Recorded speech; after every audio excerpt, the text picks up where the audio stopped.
Hello there, guys, and welcome back to our live reaction and player ratings live stream, which probably has been the most baffled I've been in a long time for any of these types of streams.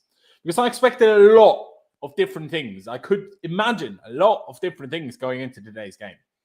I could imagine us battering Leeds. I could imagine us scraping a win. I could imagine us somehow bottling it. But I weirdly didn't imagine us getting absolutely humiliated, if I'm honest. Like, some people will probably be the smart asses now and say, oh, you should have seen that coming. I'm like, well, no, I didn't.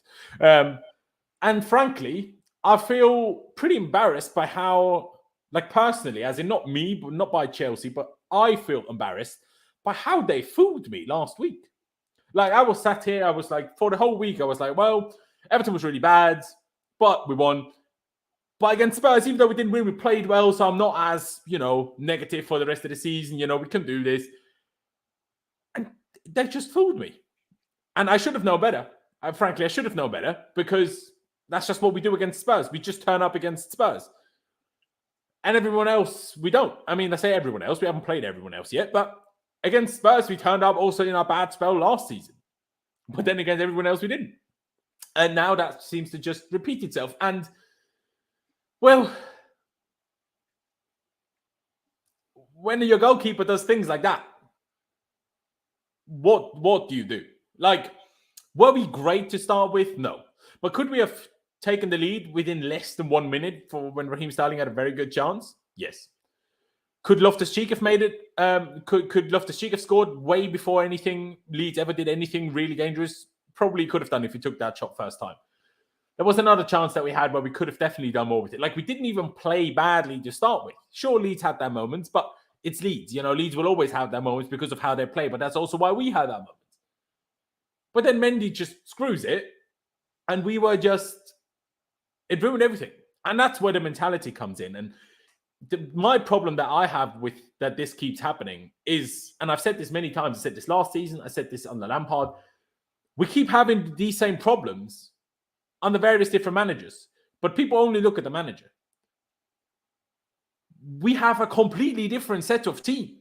Like, we had these very same problems under Jose Mourinho in the second spell. The only player left from then, well, it's, I guess, Loftus-Cheek as well, but Loftus-Cheek and Aspie.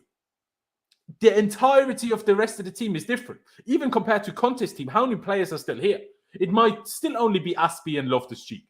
Who else was here on the Conte that is still here now? Kante. So it's three, and Kante obviously wasn't involved today. But the rest of the team is entirely different. But still, the same problems still keep happening. We just capitulate. Like, honestly, we were talking about it off air just before we came live. And I was asking the boys, like, when was the last time we actually had, like, pulled off a bit of a comeback?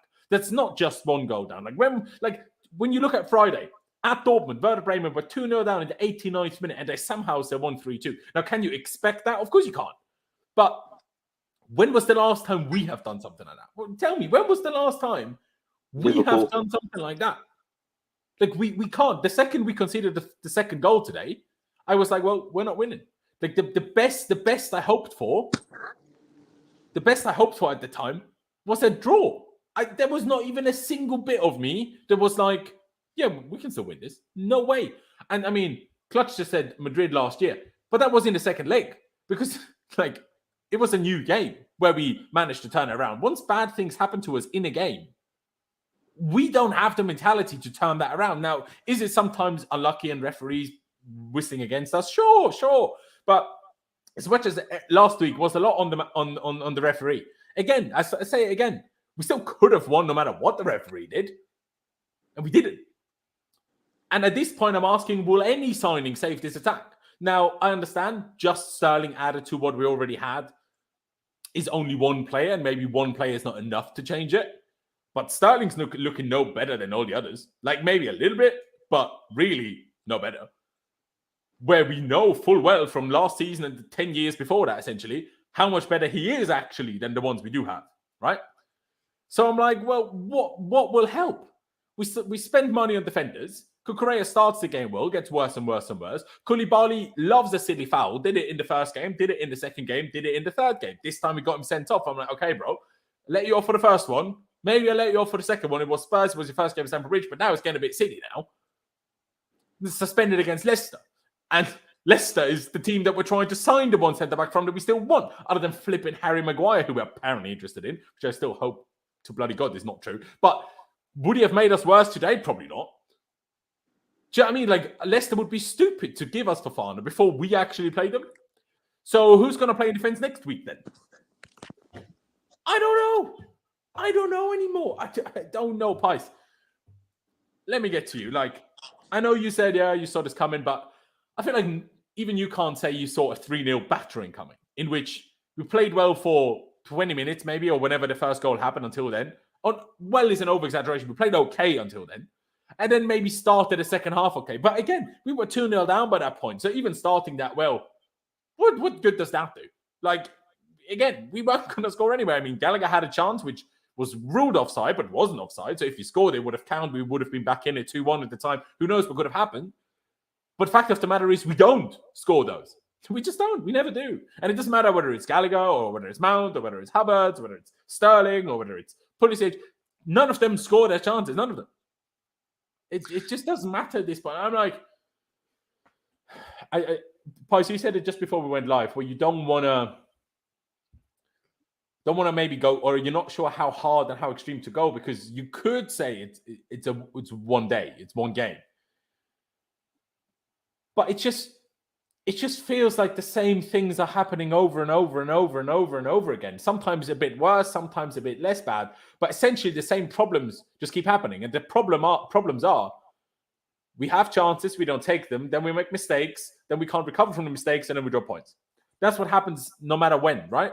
So I'm honestly a bit lost for words. Like, sometimes I'm sat here just angry and shouting, but now I'm just a bit lost for words, because it's a serious problem. Like Mendy, do we really need to think about putting Kepa back in goal? Like, have we gotten to that point? I don't know anymore. Like, what do you think, Pice? Yeah, I don't know. I just think it felt like a bit of a basketball game today, especially the first sort of 10, 20 minutes. Did I think the end result would be us losing 3-0? No. Was it out of the realms of possibility in my head? Absolutely not. It was very much there, with multiple other options. So in that sense, I guess I'm not really surprised. I think, again, today, a lot of it was to do with the midfield. The amount of space was just outrageous. That's why I said it felt like a basketball game. I don't know. I mean, Gallagher, I like him, man. I've said this all along. I don't think he's suited for that position. And whether he plays there or not, again, we'll have to find out. But that's my personal opinion. And I've always had it. And even if he did well today, I would still have that opinion. So it's not me being reactionary. I just don't think he should play there. And I think what you saw today was that Chelsea, like we had quite a lot of the ball, but like I think, even if Kante or Kovacic, who's more disciplined and more known to even Mount dropping into midfield, like genuinely, like I'm talking about even starting there. Like I think because they have more discipline, I think what we would have had is we would have had less goals conceded, but just kind of like how we usually are. Maybe we concede a goal, but we control the game more and we have more of the ball, and we don't like it wouldn't have felt much more like a basketball game to me. But I guess that's one of the punishments we had to take. And obviously, I mean, where do I start with the individual errors? Like Mendy, I don't know why the goalkeepers do this. Like, just boot it out for a throw. It's much better than making an absolute mockery out The of problem yourself. is he pulled off the same thing, and he pulled it off for like, what, 5 minutes earlier? He did the same thing. I hate it. The other I side of the hate it. box. I absolutely hate it. All the goalkeepers do it. It's not just Mendy now. All the goalkeepers do it. They all fucking do it. By They're the end of scared his to play career, long. I swear even And Petr Cech started doing it before we sold him to Arsenal. I they're remember all him doing a Cruyff turn once. I'm like, what is this? and they're probably told to, play short, keep the ball. Probably. And that's the problem. But just sometimes you just have to clear it, even if it concedes possession. Because if you clear it, the average of, ending a goal from that is much less likely than trying to fucking dribble out your own box and trying to dribble past an attacker. Yeah, it's ridiculous and pulling off a Cruyff turn. But yeah, why I don't know how angry to get is because the game could have been very different. Again, it's like any game of football. You take your chances, it's a completely different game. We score the first goal, Chelsea probably win today. But as you said, bro, we concede the first goal and we kind of capitulate. Like, I still thought, we were still kind of in it, but it's never the same when we concede the first, and that's a huge, huge problem. Tuchel's got to figure out that. I don't know what it is. And like, sorry to interrupt you, like, it's okay to, after you concede, take the next 2, 3, 4, 5 minutes to like settle yourself again and go again. That's okay. That happens. But like that, most teams do that. Most teams have to do that because that's just how, like, you need to, okay, we just conceded, we're a goal down away from home, blah, blah, blah. I get it. But then, I mean, we never even saw a proper replay of Sterling's foul. The replay they showed us, or at least the replay that I didn't saw. think that was a foul at all. I thought he dived. But I think he did foul him, but before the replay started. I think he pulled his shirt then. Otherwise, why would he book him? Do you know what I mean? I don't know. I thought he dived. But yeah. You know, one thing I really hated as well. Now, it's all right getting like annoyed with your teammates. I like to see that. But just before we conceded, I think, the first goal, Mendy and Thiago Silva and Reece James, there was a goal kick, and they were literally not even looking at Mendy. They were arguing with each other. It's like, just sort yourselves out. Like, they went on for like a good 30 seconds. I'm like, what's going on here? Like, everything was just an absolute shambles. And we're going to have more games like this season. We'll have good games and we'll have bad games. It's again a case of who in that, like Man City and Liverpool, they're just so far ahead in terms of consistency that they very rarely have these games. Whereas, well, I bloody hope Arsenal and Spurs have these off games, because otherwise we're in for a horrible season, because I still feel like these games are coming. Because Chelsea are like this, and I warned that yesterday.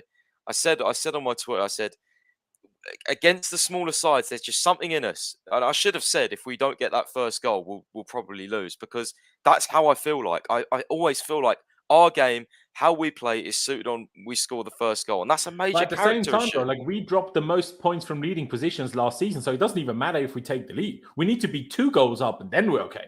But even 1 goal doesn't help. I just feel like, yeah, you may be right. I just feel like, today, for example, if Sterling scores that early chance, or Loftus-Cheek shoots, or if we go 1-0 up, I just feel like Sterling isn't offside on the goal. I just feel like it's different. I always get that vibe with us. Whereas if we go 1-0 down, I'm like, fuck. Like, and I think that's what the players feel like. And it's okay to feel like that, but you've got to show more. You can't just show it in some games. Like Clutch said, Real Madrid, it's a completely different situation. It's not Leeds United. And that's where we had nothing to lose against Real Madrid. We were basically done and out. We had nothing to lose. Even like what is it, bro? Liverpool at home last season, like games like that where we had that spirit and we had that fight. And I'm like, why can't, like, is it not easier to do it against the smaller teams than the bigger teams? Like, what is it? I don't get it. I don't fucking get what goes through their heads. Like, shouldn't you feel more confident about coming back against a Leeds or a Newcastle or a Bournemouth than a fucking the frustrating thing to me is, like, when you watch last week's game, yeah, we also played better and everything. Of course we did. But just, I mean, I haven't seen the numbers, but I would imagine that our distance covered and the amount of sprints the players did were triple last week. Why? Why is that the case? Why does that keep happening? I understand big rivalry, big game. You are up for it a little bit more, but not to this extreme level. Like, we were second to every challenge. As we were first to every challenge last week, we were second to every challenge today. We lost every sprint and duel, no matter who it was. Like, even Sterling, I saw, like, not getting outpaced, but not outpacing others as much as he usually does for some reason. And well, I'm like, why? Why do we? I mean, I know Leeds are Leeds, and I want to get to that before I take it to Aaron Pice. Don't you feel that the whole them going through our midfield?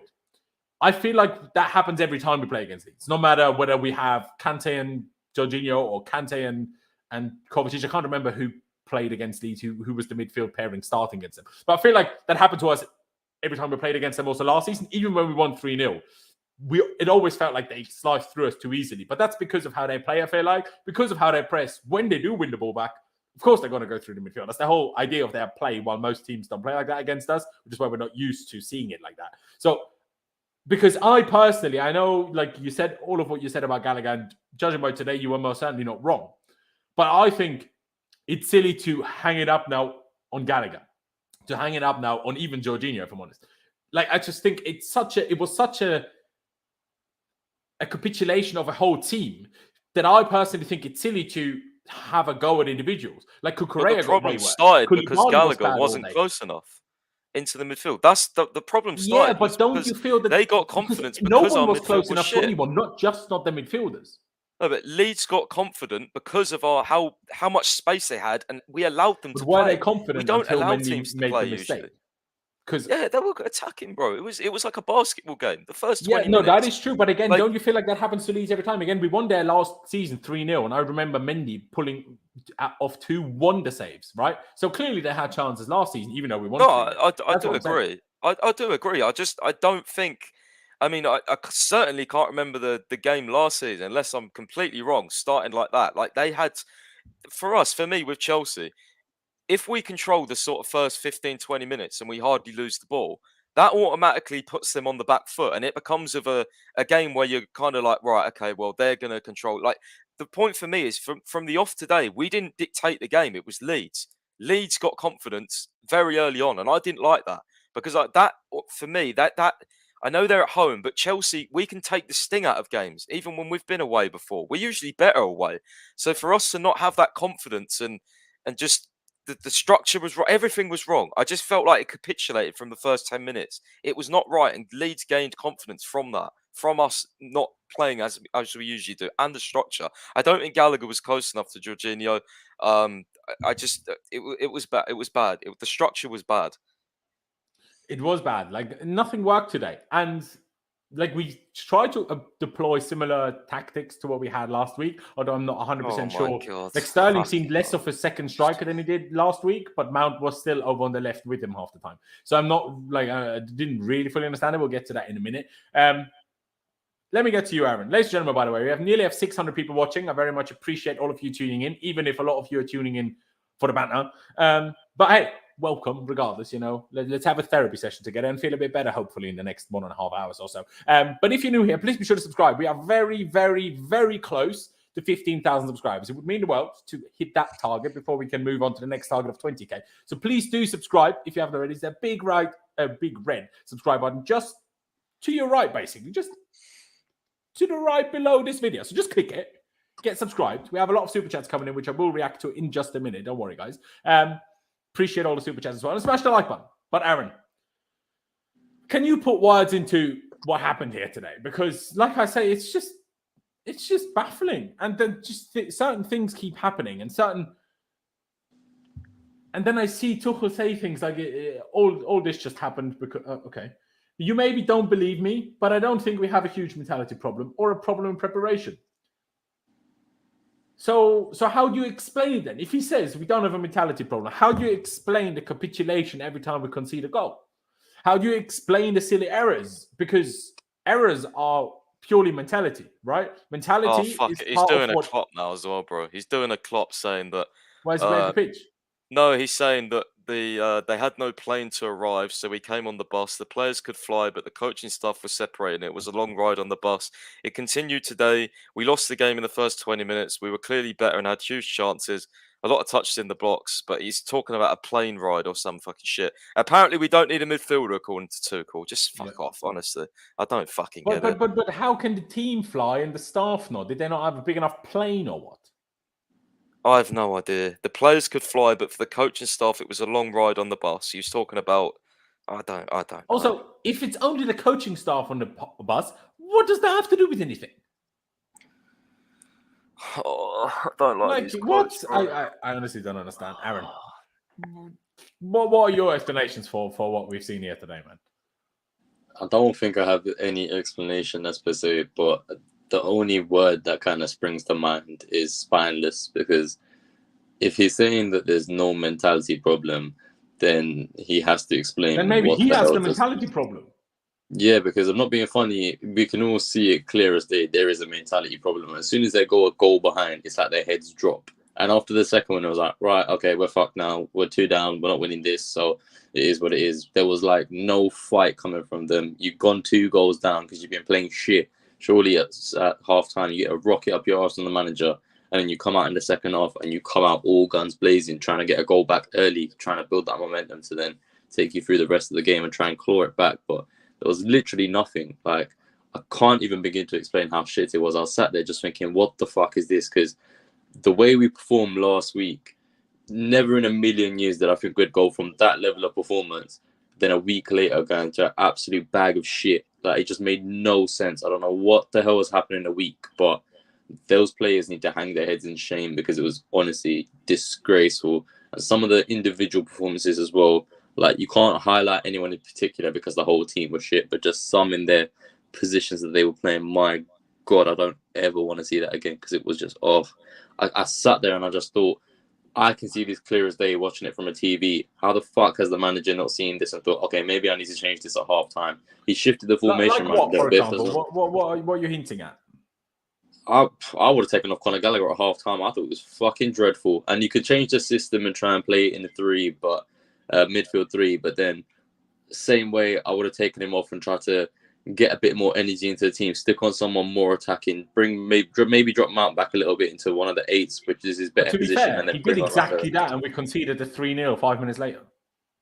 Yeah, I mean, but he did it maybe a bit like late, but that's what he did, though. Yeah, but I feel like it's different if you do it at half time. When you're doing it at half time, you bring them out and then you start that way. I feel like it'd be a little bit different, but I'd have no excuses for the team. They were absolutely shit. Leeds ran, 10 kilometers more than us today as well, which was outrageous.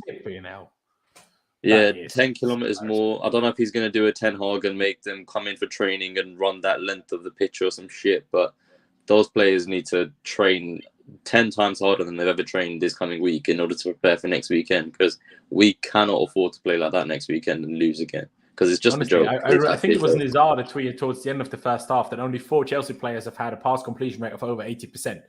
Like, that is shocking. I don't know who those 4 are. I would probably assume the 3 centre-backs and maybe Jorginho.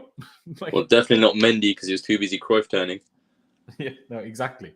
Like, it's crazy. It's crazy. Let me get through the super chats before we get into the actual player ratings, ladies and gentlemen. And again, subscribe. Help me reach 15,000 subscribers today. We can definitely do that. So please hit that subscribe button.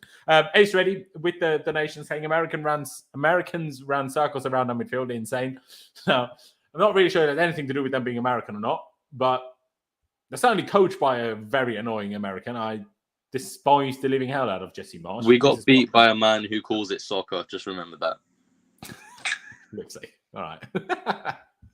I don't, but he actually doesn't, to be fair to him. But anyway, this is not a super chat, but I need to highlight it because I just saw it.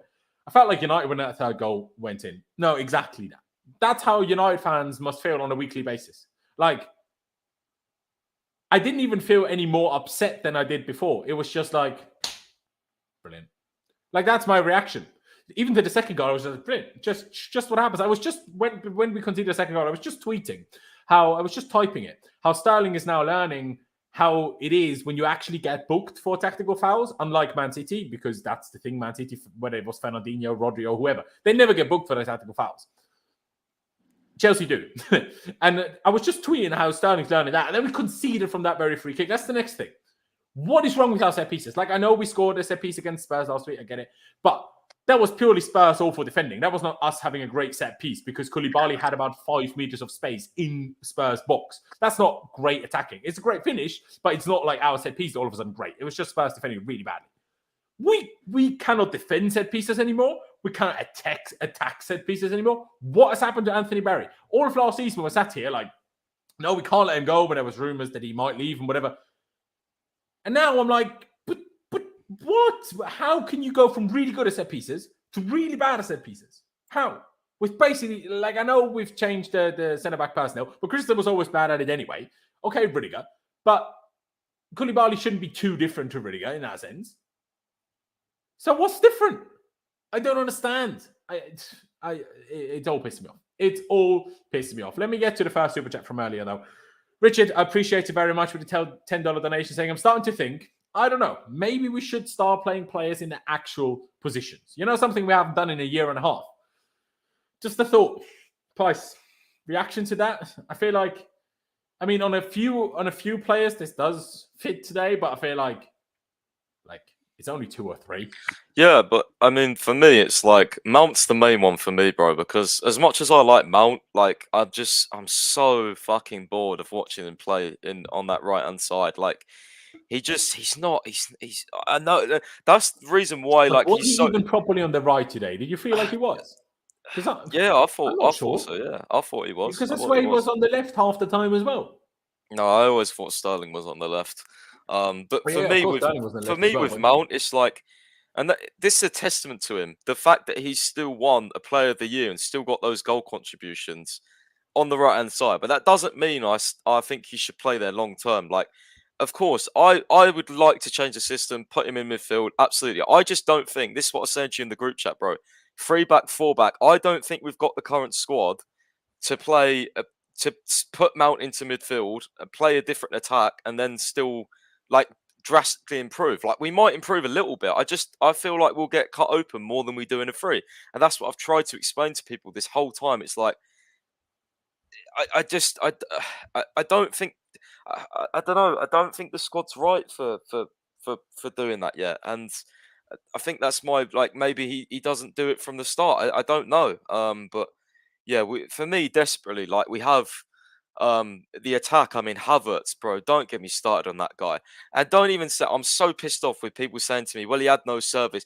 Fucking do something yourself. Put yourself into the game. Go and get the ball. Do what you was doing, you know, when Tuchel first arrived, and you was the best player on the pitch for us every single game. And you was playing like Firmino, dropping deep, picking up the ball, left, right, doing literally everything for the team.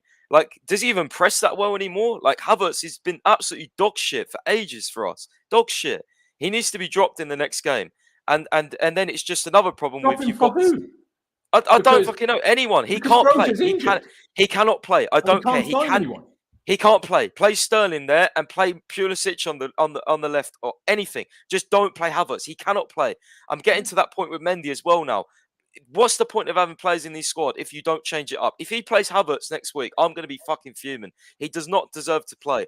And Mason Mount, it's not really Mount's fault that he's playing on the right hand side, but it doesn't help our ceiling in terms of what we can do in a team, because he's not an actual like, I know he creates chances, but he's not a creator. It limits us when you have a striker that doesn't fucking do anything, and then the right hand side player that can go drifting in and out of matches. Like, at that point, you're just relying on Sterling. Relying on Sterling to do what? Like, he's not getting fed anything. He's trying to do something, but he was fed. He's not like, he can only do so much. He's not being helped. He's gone from City, where they've got 4 or 5 world-class players around him, to a system and players around him. He doesn't know what to fucking do with them. They're crap. They're crap. But he still missed that chance in the first minute, though. He did, but I hate the fact that people were blaming Sterling and saying, oh, well, is he just really a big improvement? Yes, he fucking is. Look at what he's done for City. We need better players around him, bro. They need to improve. But that's what we've all been saying, though. We're trying to get to that point. Players are good at other clubs, but they're not good for us. No, but we're trying to get to that point where we have so many good players that around him that he can flourish. And he is a good player, but we're not at that point yet. And until we're at that point, fans have just got to suck it up and expect these performances, because it is what it is. Don't worry, boys. Are you going to say that if it doesn't work once we've signed Aubameyang as well, if we sign Aubameyang? No, because I don't think Aubameyang's a solution at all. I don't think it's a solution at all. So it will never. So there will nothing that can possibly happen this season. You will say we are not coaching our attack right. Nothing can possibly happen. You're just always going to say the attackers are not good enough. I don't think Gordon and Aubameyang is better than Havertz and Mount. So I don't think. But it's still the players that Tuchel wants, though. I know that, and I do question that. By the way, he needs to make sure they question work. that. It doesn't matter whether they're good enough. He thinks they are, so he needs to make them be good. And I said after Everton, we need to play much better. But we can't. Like, I don't know. The amount of goals İlkay Gündoğan scores for Man City from midfield, by the way, pisses me the fuck off. I'm telling you. Pisses me right off. Let's get to the next super chat. And by the way, there was one super chat by a man called Christopher Bax, who has, of course, been blocked by now. Sorry. Like, I mean, fair enough. Maybe you don't understand where you're from, how things like that are regarded here, where I'm from. But nah, get him in. Like, I appreciate the donation. I'm not sure if I still receive your donation after I've blocked you, but no, no matter how much money you pay, I'm not gonna let you say shit like that. What the fuck? Fuck off. You know what I mean? But anyway, Cuds the Great. Fair enough. Why is Mount still in corners? It doesn't work. Well, Cucurella was in corners last week. We scored. Well, on only one side. That's the problem. Switches around. We don't have the same corner taker for both sides usually. But Reece James took him against Everton was equally as bad. So is it on the takers, or either all our takers are bad, or we just don't know what to do with them? Because I don't think that, other than the one that he tried to float to the back of the box and there was no one there, I don't think other than that, the corners were that bad. Like they came into the middle, just none of our players won the headers. All right. What can the guy that takes the corner do about that, in my personal opinion? Richard again with another donation saying the only position Pulisic has not played now is centre-back and goalkeeper. Played as a modified 8 today. Yeah, he did. Not the first time, but he did. I mean, he also hasn't played as a number 6 either. He's played left wing back, played right wing back, played, well, midfield. So, flipping brilliant. It's just, and I don't get that part either. Like, I mean, Jem said it in the group chat. We have so many number 8s in our team, yet we refuse to play a formation with number 8s. And then when we do change to a formation with number 8s, late in the second half, we play Loftus-Cheek as the single 6 behind them. And one of the 8 is Pulisic, who's not one of the countless number 8s that we do have at the club. Now, fair enough. 2 of the countless number 8s that we have at the club are injured. In Kovacic and kind of Kante is still a bit of an 8. Not an attacking 8, but an 8. So they made it a bit more difficult. But still, Chukwuemeka was on the bench. What was the point in signing him and then not loaning him out if you're not going to use it? Ziyech wants to go. Pulisic, well, I think Pulisic we should just keep even if he wants to go. But see, like 2 players that really want to go, you bring on to save the game. Like you said in pre-season yourself, the players that want to leave are a problem. Yet those are the players you bring on to save the game. Rather than a kid who might not be as good, but who is excited and motivated for being here. I don't get that. Richard with another donation. We basically said the same thing. Appreciate another donation. The only position Pulisic has yet to play now is CM and goalkeeper, played as a modified 8. What do you think his next position will be? I'm going for goalkeeper. See, well, we probably wouldn't make the mistake that Mendy did today, so that's something. But, Aaron, what's your reaction to the whole position debate? Like playing players out of position. What's your thoughts on that? I don't really understand it because when you look at the squad that we have, like he wants to play Havertz as a 9. Okay, cool. Then you've got Broja as backup. You've signed Sterling, who predominantly played on the wing. He may have occasionally played like a false 9 for City. But then this whole idea of wanting to, for example, play Sterling in the 9 and then have people come wide of him, like Havertz come wide of him. And we know Havertz can't do that. Havertz is probably, even though he's not been good at all, is probably better positioned rather than being out wide as being a 9. But then you want to force like shoehorn Sterling, it doesn't make sense. And the whole number 8 thing as well. Like I think Havertz is way worse when he's wide, personally. No, that's what I'm saying. I'm saying he's worse wide. He's better centrally. Yeah. But then you're trying to the kind of thing where you want to.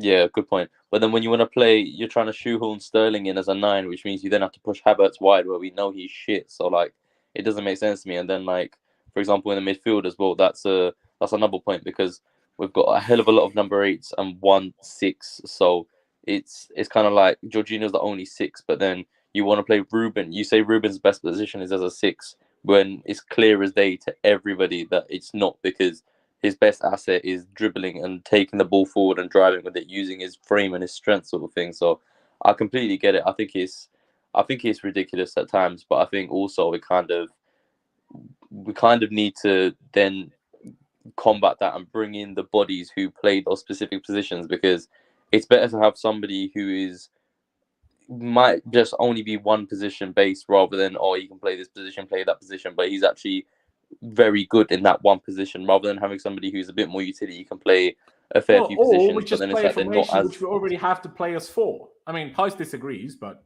I don't disagree. I mean, if we played a 4, no, but you're saying you don't think we have the players to play a back 4 right now, do you? I don't, because I feel like you need a different profile of DM to compete. Yeah. That's what I'm saying. So that's what I'm saying. We have so many players that would fit a back 4 with a midfield 3, but then we don't have one position that maybe fits that. But which is in this formation at the moment, we have like 5 that don't fit it. So, but it's the most important position on the pitch, midfield, and that position. Like you look at the 2 times the 2 times recently we won the league. Fucking Matic, fucking, Mikel. Like it's Rodri. City have that. Fabinho have that. Liverpool. United will look so much better with Casemiro. It's that profile. We lack the profile. As much as I like Jorginho, he's the only 6 at the club, and he's not even the profile that traditionally does well in the Premier League. It's as simple as that. Am I saying that I would have personally wanted Casemiro? Probably not. But the fact that we are happy and willing to spend 85 million apparently for someone like De Jong, apparently, well, they say no more than 50 million pounds, but if we want Aubameyang, we will probably have to spend a little more than that. And the amount of money we've spent on certain players and are willing to bid for certain players, but then we're not even involved when it comes to Casemiro. So that tells me our manager doesn't think. He said it, bro. He literally said today, yeah, you're right. He said it. He said he doesn't think we need a midfielder. Because he sees that we've got numbers in there and he thinks it's adequate. And he keeps, all his press conferences said is, if we don't make individual mistakes, we don't lose the match. Well, yeah, no shit. But how about if we actually had played better and we didn't fucking give them the space? Maybe we could have won ourselves and they wouldn't have even had those pressing opportunities. You know what I mean? Like, it's ridiculous. I'm sorry. I love Tuchel, but I don't know how he sees we don't need a midfielder. It's going to be our downfall this season. It was the same last season. Our ceiling is limited without certain positions that we need to fill. Honestly, we did something different today. And how is it?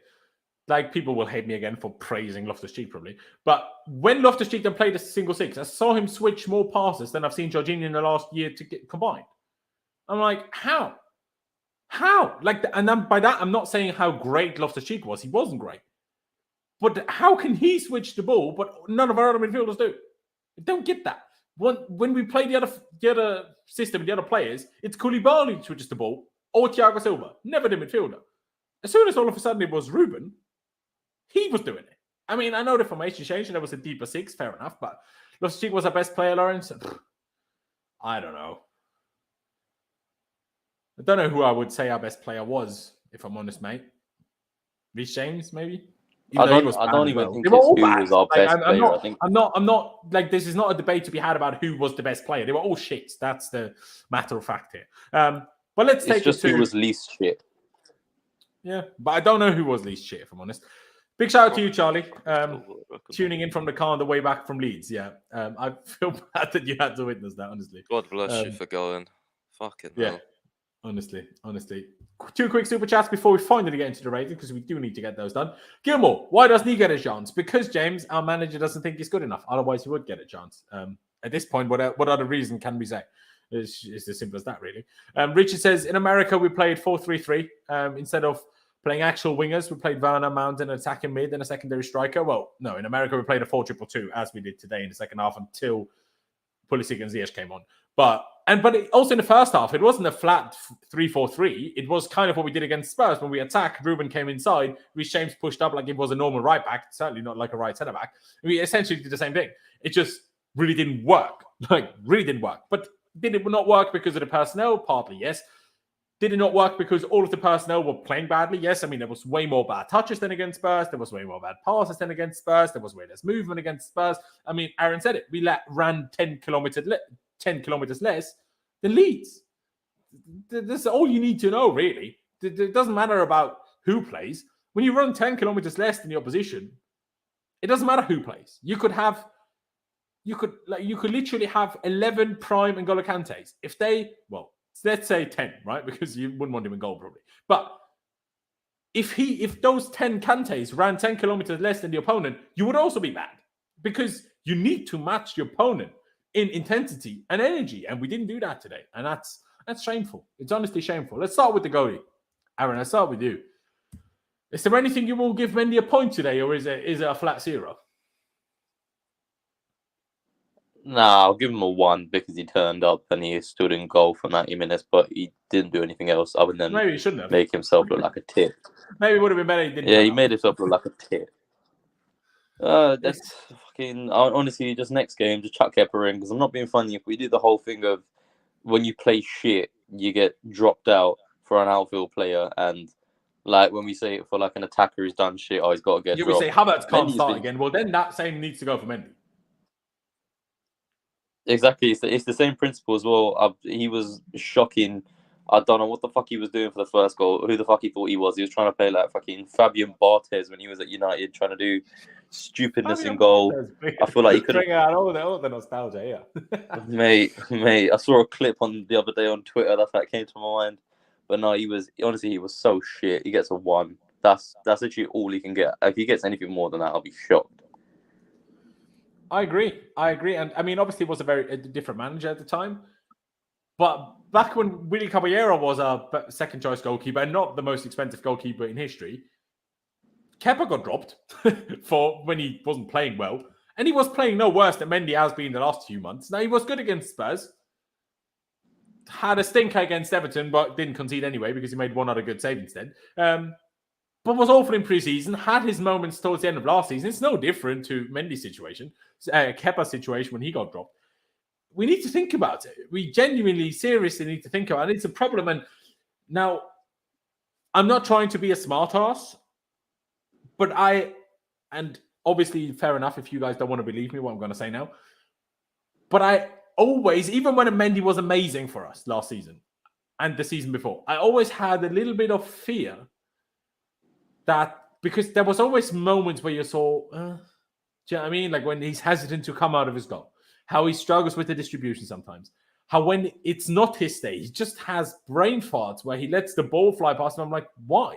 Obviously, he has his days where he's amazing, but I was a little bit scared that because when Mendy saved our skin so many times, he looked like he was, I don't know, having a worldy day. Well, when Alisson saves Liverpool on a regular basis, he doesn't look like he's having a worldy day. He just looks like he's Alisson. And maybe that's harsh, but I was always scared that this was not actually Mendy's just level. I was scared that he was just overperforming for quite a consistent amount of time.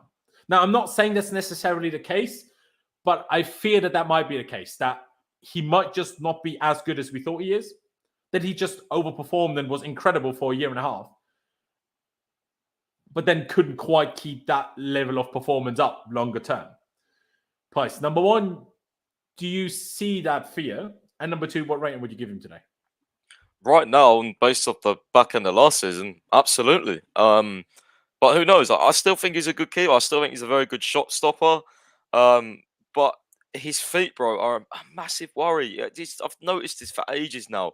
Even passing, bro, like he'll do, he might do two good passes, but then he'll do an absolutely shit one, or he'll slip or something, and it will cost us a goal. And it's like it's not good enough, and it's a major part of modern day goalkeepers. It's why Man United fans hate De Gea as well, because he's so bad on the ball, and they want Dean Henderson back because he's amazing on the ball, and that's what I think. I think Kepa's a bit better, so maybe you chuck Kepa in because I don't think Kepa makes that mistake today. I know he's made a mistake before against Liverpool in lockdown when Mane scored under Lampard, but I just think he's generally better on the ball in general. Yeah.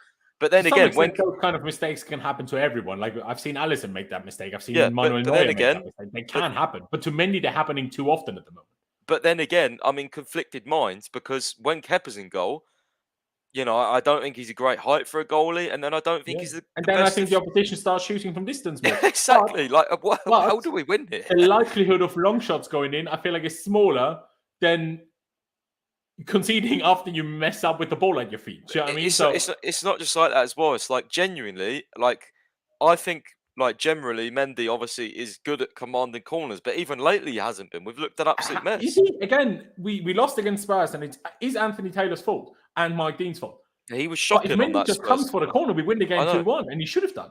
But usually he comes and just fucking that was the main thing I noticed when Mendy first joined for us was he was unreal on corners. He was come out, claim them, he was like the commander at the back, and he's lost. And again, the question comes in though. Now Kepa is like that, and now Mendy is more and more becoming like that, not coming out of his goal. Does that mean that our goalie coaching is turning them into that? Yeah, I mean, we lost Lolishon, didn't we? And we lost all I ever see them do. Hilario, who was all I ever see them do. Jose Mourinho was also awful as a footballer, and he's still a great manager. But do you know what I mean? All I ever see on the fucking training videos, they're doing some stupid fucking, sort of games all the time, and they do the same drills and the usual shot stopping, play it off the bounce, the bouncer wood thing, and but I don't ever see them fucking work on shit like that. But fair enough, they don't want to show it. But clearly, they're not doing it at the moment. Because where's the proof in the game? Why is he regressed so much? It can't just be on Mendy. You have to look at external factors as well, internal factors. Yeah, it's crazy. But what rating would you give him? Would you go with the one that Aaron went for? Or would you go for something different? Zero. Yeah. I'm going to agree. So sorry, Aaron. Unfortunately, you've been outvoted. No, Zero it's cool. HLB I'll for change me. mine to a 0. Okay. Could have given him a 0.5, but that 0.5 is just being nice then. Koulibaly. Let's just continue with shit shows. I tweeted it and I put it in a group chat when he got that yellow card earlier on. I was like, sorry. It's too early to get so unnecessarily booked. And what happens? He got himself sent off. Now, did it affect the game? We lost. It was 3-0 at the time. We lost the game 3-0. So, no, it didn't. But now we're also affecting next week's game. For flip's sake, because he's obviously now suspended against Leicester. And again, I said what I said in the intro. Leicester are the club that we're trying to buy a centre-back from. If Leicester have any sort of brain power, and I assume they do, even if they do give us Fofana, they would just stall until after we've played them. Because then who do we have? Now, we already today had a right-back playing at centre-back. So who's going to play next week? Is it going to be Cucurella, Thiago Silva and James? Probably not. Is it going to be Cucurella, Thiago Silva and Aspie? I don't know, because judging by, the fact that at halftime Tuchel moved Gallagher out of the double pivot, I feel like Gallagher isn't going to play there next week. And if Kovacic and Kante aren't back, then it's probably going to have to be Ruben there, meaning Reece James has to be a wing back. So who's going to be the centre back? Are we going to start a back four next week to combat that? Who knows? Who knows at this point? No one knows. But I know the Koulibaly had a stinker. Now, was he awful at everything and all the time? No. But he had moments where I'm like, what are you doing? And I don't know. With the red card, I'm going to give him a 5. I think it was average overall. And the red card puts it there. You know what? With the red card, I'm going to give him a 4.5. Oh, second yellow, but still. Just because they're both so stupid. Like, it's not like, when Reece James fouled Son last week, and got a yellow card for it. That was a very necessary foul and a very necessary yellow card to take in that instance. Neither of Koulibaly's foul were necessary at all. So, don't give away yellow cards for nothingness. Plus, we're all big fans of Koulibaly, but that wasn't quite it today. What would you rate him? I don't know. I was going to go with like a 2 or a 3, to be honest, because I think some of his passing was good, but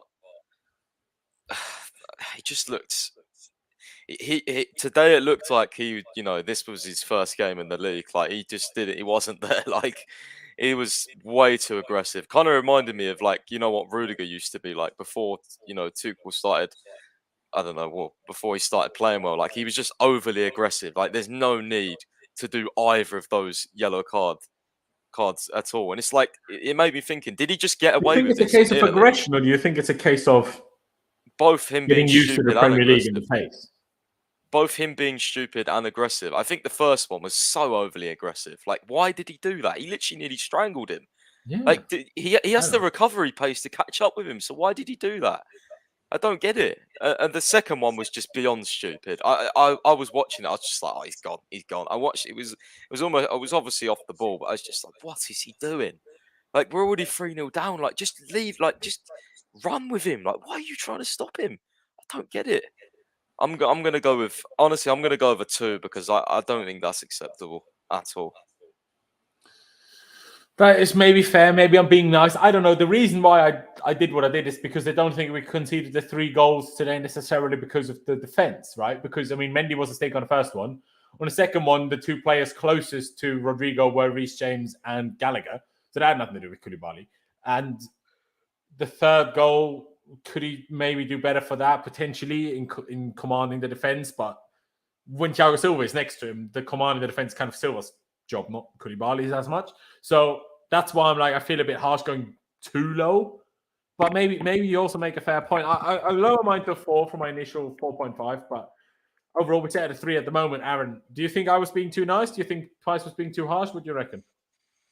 No, I think Price was bang on, to be honest. I think you're being a bit too nice here. I think during the game, I don't know if it's just me that noticed it, but his passing was genuinely shocking a lot of the time. Like, some of the passes he was trying to go for, they just didn't come off. And there were 2 moments of absolute stupidity. You're talking like, what was it? That within the first 10 minutes, he made that stupid foul. There was no need for it at all. Got himself an unnecessary yellow. And then when you have a yellow card that early on as a centre-back, it puts you on edge for the rest of the game because you have to be so careful with what you do. And it wasn't even careful. Because exactly. That second yellow was the most blatant yellow I've ever seen. And you looked surprised. I'm like, sorry, do they have different rules in Italy? Yeah, I don't know what he was expecting, but then that second one as well, we're already 3-0 down. If it feels like, oh, you're drawing the game or you're 1 goal up and it's like nervy moments and you have to make a tactical foul, fair enough. But you're 3-0 down already. You stopping him from maybe running through isn't going to do anything. It's that all it is damage limitation. It's not going to get you a point. It's not going to get you 3 points. It was so pointless and so stupid. And now he's out for the Leicester game. So he lost his head, and I think he needs to just. Do you agree with this comment by Explosive Gamer, Aaron? Do you think we should have subbed Koulibaly off? No, I don't necessarily agree with that. I think that's a bit. He's clutching at straws there. I don't. That think doesn't excuse him being stupid. Like, not everything is on the manager. You can't excuse someone's stupidity and blame it on the manager. I enjoy criticizing the manager every now and again, but even I don't agree with that. That's just a bit of a madness. Like, fucking, like, you're going to sub everyone off for the risk of him getting a red now. Exactly. Like he's 31 years old. He's not 22. It's not Chalobah. Do you know what I mean? Like, it's not Fofana or Colwell that this happened to. It's a 31-year-old. Like, you'd expect a 31-year-old to understand that he's on a booking and maybe shouldn't make another foul, especially at 3-0 down. Like, what difference did it make at that point? Like, we were clearly not going to get back into the game. So even if we were to concede a fourth, I'd rather concede a fourth today and have Koulibaly available next week than lose 3-0 and not have him available. Do you know what I mean? Like, because at that point, what difference does it make? 3-0, 4-0, who cares?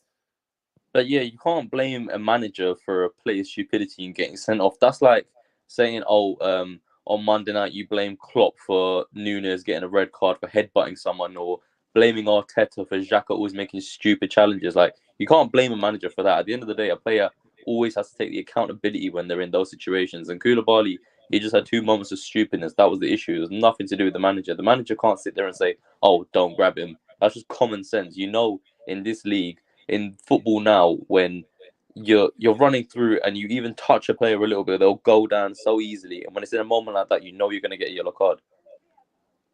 Yeah, you do. You absolutely do. And unfortunately, at least in that 3-0 to Arsenal, that was in the first half. We changed in the second half. We didn't concede another goal. Today, our big change after being at the time 2-0 down, was changed into a 4-3-3 with Loftus-Cheek as the single six, and then Pulisic and Mason Mount as the eights. Brilliant. So I'm not quite sure we will end up winning the league from here on out, but hey, there's always hope, I suppose. There's always hope. But fair enough. 2.5 then for Thiago Silva in the end. For Koulibaly in the end, sorry. Thiago Silva. I stick with you, Aaron. What are you going to give him? I don't actually know, to be honest. I don't think he was that bad. I think the biggest time that I actually noticed Thiago Silva was when he was arguing with Reece James, if I'm being honest. Like, I didn't notice too much of him. I don't think he was poor enough where he had a moment where I recognized him and I was like, oh shit, okay, that was Thiago Silva. But I think he was pretty average, to be honest. Like, I don't know if it was. I think was it the second goal? No, was it the second goal when he was? No, I think that was. Who was it? Who was when Rodrigo had the header? It was Reece James, wasn't it? Reece James and Gallagher were the ones closest. Yeah. And Gallagher, yeah. So I don't. So Gallagher was just before him, but a yard too far ahead, and Reece James was just behind him, and then obviously couldn't. Yeah. So I don't think Thiago Silva really did much wrong today, where you can pick it out and be like, okay, yeah, that was Thiago Silva's fault. I think it's pretty average. Just go with the standard average 5. See, my question to that would be in the drinks break in the second half, Tuchel was having a right go at Thiago, clearly telling him to also tell the other defenders. But clearly Tuchel wasn't happy with the defenders as a whole, which makes me think maybe I should give Thiago Silva a low rating, because on the one hand, I'm a little bit like you. He didn't make a mistake for any of the goals. I didn't really see. I mean, he was the guy that passed it back to Mendy for the mistake, but obviously it's not Silva's fault. But I mean, I went too nice for Koulibaly. Maybe 5 at a push. But then same way with the whole thing of Tuchel shouting at him, you could also say, because Thiago Silva's a lot more of an older head, more mature, sort of bit of a leader type character. He's probably going to him and sort of expressing all of his anger and discomfort at sort of what was going on. Because if anyone's going to sort of take on that leadership role and try and get the team together again, it would be Thiago Silva. Yeah, I guess so. I guess so. It's a tough one. Maybe you know what? I'll revert my rating for Koulibaly to like a 3.5, because I want to give Thiago Silva a 4.5 personally. I think a 5 is a bit high. Price. What do you think? Do you think a 5 is fair? Yeah, So, I mean, I was going to give him like, I was thinking like an average rating of 6, to be honest, because every time we play bad, he's like the one that doesn't do anything wrong, unless I've missed something. Then I think you guys are being a bit harsh on Koulibaly to give him a 2. Well, no, because he got Thiago sent Silva off. If you think Silva got a 6, you gave Koulibaly a 2. I disagree with that. Obviously, he got himself sent off. I understand that, but it was 83 minutes played by then. He didn't get himself sent off after 10 minutes. Do you know what I mean? Still don't think he looked as composed as Silva did. Yeah, like he I'm not saying give him the same rating, obviously, but you're doing 4 different. I'm giving Silva a 6. I don't care if I'm harsh on Koulibaly. He got sent off, and I didn't like it again. So. Fair enough. Reece James then. Price, I'll start with you on this one. What do you think? I thought he was one of our better players, to be honest with you. Had a shot that I thought was going to go in. It's a good save. Didn't really do anything wrong. It's got to be a 6 as well, I think. Yeah. Yeah, the only thing I didn't like is... Actually, no, 5, because he lost the header against Rodrigo from the goal. That wasn't good enough. Did lose that, and when we conceded the 3rd goal, what I really didn't enjoy, like we were clearly getting hit on the counter.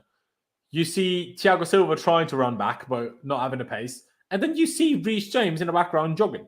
I'm like, bro, we're playing a back 4. You're not a wing back. You're a right back, and they were crossing the ball in from your side, and I see him jogging. What? Like that's the one thing that I really dislike about Reece James. Otherwise, he might be my favorite player at Chelsea at the moment, but he sometimes has it in him where he just can't be bothered to run defensively. It just sometimes can't be bothered to run defensively. And that was another one of these occasions. Now, again, 2-0 down, 3-0 down at that moment with how the game was going. Would it have changed anything? No, probably not. But it's just those things that can't happen. Like his dad says, his big dream is to be Chelsea captain. Bro, if you want to be Chelsea captain, you cannot do things like that. Like people say, Aspie isn't a good enough captain. Have you ever in your life seen Aspie not run to try and save a goal last second? Have you ever seen that? Ever? No, you haven't, because it doesn't happen. And Reece James really needs to work on that. Like, we know you're good, we know you're talented, but you can't be doing things like that. You can't be defensive Mbappe. Like, no, you can't do that. Sorry, like that's unacceptable. You gave him a 5. I'm yet to decide myself, if I'm honest. So, Aaron, what would you give Reece James? Because we kind of know what Reece James can do. So when you know kind of what his level is, and then seeing today is kind of like, you have to factor in the team also played shit, but you would expect a bit more from Reece James. Same way I saw the 3rd goal as well, and I did pick up on that. Like, he was jogging back, you could see it in the camera angle, and I'm thinking, I know we're 2 goals down at this point already, but that does not mean you don't run. Like, you should be sprinting back. It's coming down towards your side. You need to be coming back to then defend that and try to prevent him going inside or getting a crossing or whatever. Just try and keep him away. But he decided to jog back for some reason. But like, sorry to interrupt you on this one. Am I saying he would have caught up with the guy had he sprinted? No, it's not even about... Personally, I don't think he would have done anyway. Putting the effort in. Yeah, exactly. You, like I said, I compared it to Aspie. You need, that's the very, very minimum we need to be able to expect from every single player. And it's not like he sprinted up and down the pitch so far the game that you can say he was too tired. Do you know what I mean? A lot of the time he was playing right centre-back as well, so it's not like he had to do like loads of sprinting where he would as he's playing right wing back, because he's not getting up and down as much. So I don't know. I think I'd go for like a 4.5, because purely because we kind of know what we can expect with Reece James, and that 3rd goal really left a sour taste in my mouth seeing that. And like Pi said, obviously lost the header for the 2-0 as well. Yeah, exactly. You can't be losing a header to Rodrigo. He's like 5'8" or some shit. I think I'm going to agree with you, 4.5. Now, do I think it's a bit harsh that he has a lower rating than Thiago Silva? No, actually. Fair enough. Let's go on. Cucurella, now, I even tweeted. I deleted it. Sorry? What did you say? I was going to say, Trent got clowned when he got done in the air by Mitrovic, who's a big, tall striker. And now Reece James has got done by a little 5'8" Yeah, but Rodrigo. Reece James was behind the guy and Trent was in front of the guy. So, yeah, but in the same way, I understand that, but I feel like Reece James... that's why I'm not fully sure I want to fully blame Reece James on this, because Gallagher was the one in front. I think Gallagher's more at fault. So if Gallagher dropped back half a yard, he could have won the header. I think Reece James might... He could have only pushed the guy. And then it was a question, does the ref give a pen, yes or no? because being shorter and behind Rodrigo with how the ball was flying in, I'm not sure if there was any possibility of him winning that header, right? Do you know what I mean? Yeah. But Fucking hell. who knows? Apparently City are getting smashed as well. Everyone's shit this season, aren't they? well, especially Yeah, Arsenal, it's 2-1 to Except, Newcastle. except Arsenal. Arsenal are apparently going to do the Invincibles. By the looks Arsenal of going to it. win the league. Nah, don't worry about it. They're going to come fourth. Fucking Liverpool looking shit. Chelsea looking shit. City looking shit. What's going on? No, but see, wait though. City are probably going to win this 3-2. City are not us. Do you know what I mean? Mm. So, but yeah, Cucurella, Yeah, again, I tweeted during the game, first half, that I knew Cucurella was good, but I'm surprised and impressed by how good he is. That was the first 20 minutes, and that was it then. There was no good anymore after And that. you fully Cucurella. jinxed him, didn't you? Well Yeah, done, I Laurenz. fully did. Fully. I take all the blame. Well done. I'm sorry. Because number one, he looked slow as shit. I'm like, really? I thought you was faster than that. So I'm a bit disappointed by that. His crossing was awful. His decision making in passing was awful. And he didn't. I let him off a little bit positionally because, again, like I know he's been here for a little while now, but still, he's not been here for a long time. So when we shift formations and stuff, maybe that's a little bit understandable that he's not perfectly, positioned all the time because he needs to still learn our tactics fully. But still, good 20 minutes. After that, not great. I might go 5. Do you think that's fair, Aaron? Yeah, see, the thing is, like as I said before, like when the whole team plays shit, it's kind of like it makes it difficult to do these ratings because you don't really know what to base on the average. But I think he didn't do much wrong. He didn't really do anything great either. Like the first couple of games, the little cameo and against he missed that Everton, big chance where we really yeah, at the time it was on his weaker foot, but he should be at least getting it on target. No, it was But, on his left foot. He's obviously left-footed. Was it on his left? I thought it was on his right. Yeah, it was his left. Because he thought about the volley. You could see it. He thought about the volley. Was this the one where Mount passed it to use the inside of his foot and then just dragged it 2 yards wide? Oh yeah. I was talking about the one where Mount was. Mount that one. Yeah, I think that one was too clustered. Yeah, probably. but like we saw the cameo against Everton in those like 10-15 minutes where we just saw the golfing quality between him and Alonso, and then against Tottenham he had a great game. So then coming into this performing kind of like that, it was a bit of a shame because we would have liked to have seen him keep going with that sort of momentum that he had. But I don't think he did too much wrong. Didn't really do too much great either. So probably a 5 as well. Fair enough. Pies, do you think we're being a bit nice with the 5? I think so, a little bit, yeah. I was going to give him, honestly, like a 4. He did stop them scoring a 4th goal from a cross, but yeah, I thought he was, honestly, I just thought he was really poor today. Yeah, I think, I don't want to really blame sort of left back, left wing backs for not scoring chances, but they were poor shots. And I think that the first one, bro, why didn't he take a touch? I don't know why he shot first time. He could have set himself up perfectly. But yeah, I don't think he was great defensively. He got beat quite a few times. And yeah, I just thought he was a bit sloppy today. But again, I always say this, like, unfortunately, when we play shit, it generally means the whole team plays shit. So that's what it was. I'll give him a 4. Fair. Sit at a 4.5 overall. Then, Pies, I'll stick with you. Loftus-Cheek to the other side. Wing back / right attacking mid / right centre mid in the first half. And then second half, especially after the subs, as a single 6. What do you make of him? Probably similar. I'll probably go 5 just because I don't think he got cooked as much. But then again, I mean, definitely a few times defensively where I think we noticed him having to do more sort of right wing back shifts today instead of, like going into midfield and going forward more. Absolutely baffled as to why he didn't shoot first time. But he does this loads. I don't know why. I think, didn't he do it like literally last week against Spurs where he tried to dribble in the box or something?